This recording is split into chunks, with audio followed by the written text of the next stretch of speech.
So, update. All the insulation is in. Spray foam is in. Got to cut these bits away.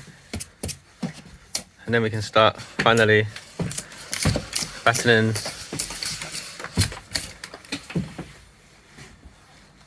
and building up the structure now.